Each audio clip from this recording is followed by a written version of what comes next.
Keynesians who accept now, don't buy into the limiting cases and accept that in the long run, the economy is going to adjust as long as prices are allowed to and wages are allowed to fall, or inflation is allowed to come down if you're in a dynamic setting. Right? How fast the economy, if we're having this shock to aggregate demand where we're moving from A to B to C, right? How fast the economy moves from B to C is obviously going to affect whether you think there should be some government action to try to not wait till we get to C, but to stimulate aggregate demand. Right? So that's one difference. The second difference is what is the main factor causing shifts in aggregate demand? Both Keynesians and monetarists will accept that the money supply and velocity can cause shifts in aggregate demand, but which variable do they think is more important? And of course, for monetarists, it's the money supply, which means that to the extent that shifts in aggregate demand result in business cycles, it means the business cycle is a government failure because it's the government that's running the money supply. Whereas for the Keynesians, it's private spending as reflected in velocity, and that makes the business cycle a market failure. The third difference is their view of velocity. As you read for today, monetarists don't believe that velocity is perfectly stable, but that it has a predictable relationship with a small number of variables. It's not completely erratic, whereas the Keynesian view is that velocity is very erratic and driven by monetary policy. The fourth difference is over fiscal policy.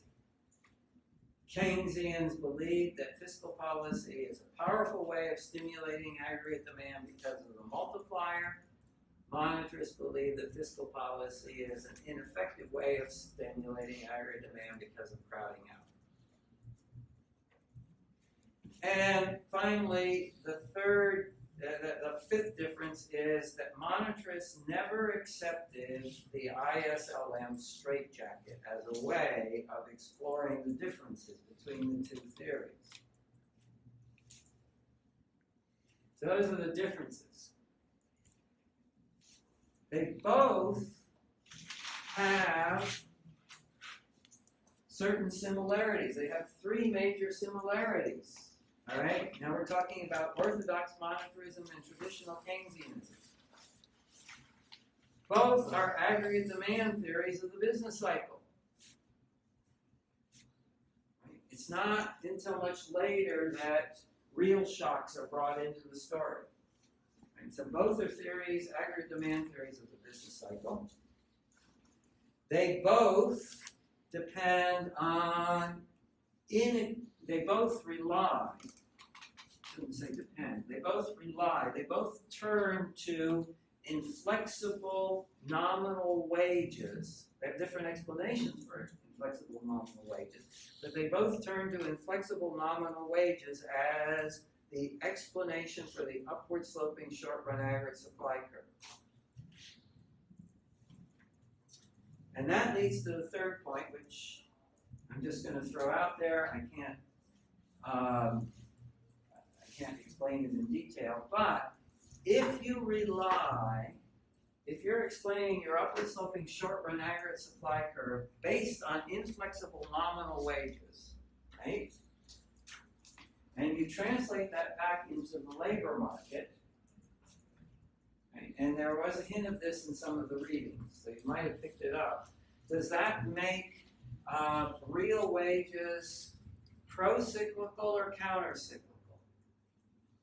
In other words, are real wages too high during the Depression, making them counter-cyclical, or are real wages too low during the Depression, making them pro-cyclical? In the theory. Well, the answer is They both depend on countercyclical real wages. They both assume that real wages are above equilibrium, right? Creating this surplus in labor we call unemployment. Well, except for the Great Depression, real wages are procyclical. In other words, both theories get real wages going in the wrong direction.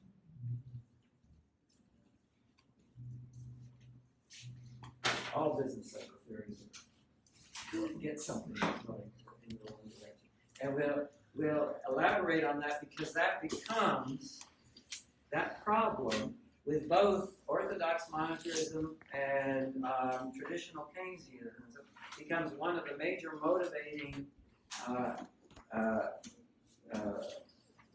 motivations for the development of equilibrium business cycle theory. Can you repeat the first one?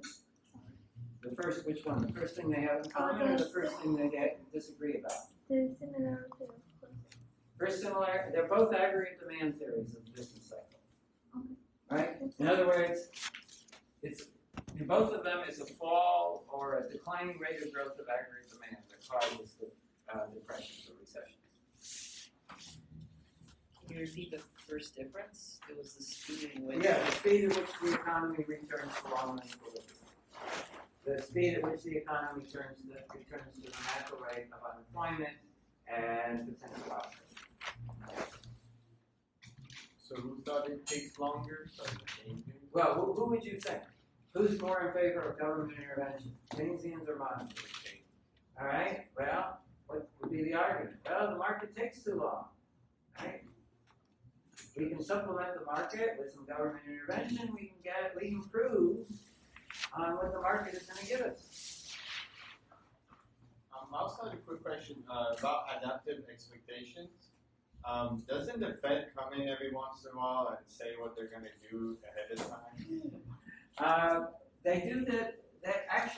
They do that a lot now, but in fact, in the period we've been talking about, the 1950s and 60s and 70s, the Fed was very, very secretive. The meetings of the Open Market Committee, the minutes were not released for a long, long time. They did not have an explicit interest rate target. They did not have an explicit inflation target, and in fact, they didn't want. The idea was, oh, we're going to. I don't know what the idea was, but it was like they were. That was when central banks were tended to be run by bankers rather than economists, and bankers often are very secretive about. The Wall Street Journal used to publish something. Like there'd be some action in the market, no one would know that the Fed was acting. Like a week later, the Wall Street Journal would publish, I don't know how they stated it, like we believe that the Fed did something in the market a week ago.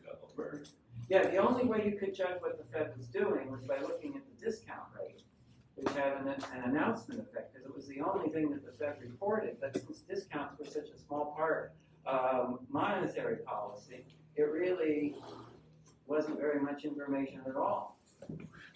There's a page in the back of Snowden and Maine, I think that's useful, where it has like a chart of the different business cycle theories, and maybe you get to that later. Yes, yeah. Okay. Oh, and that reminds me. Okay, one last thing. In the chapter that you read in Mankiw, chapter 13, at the very end of the chapter, there was this.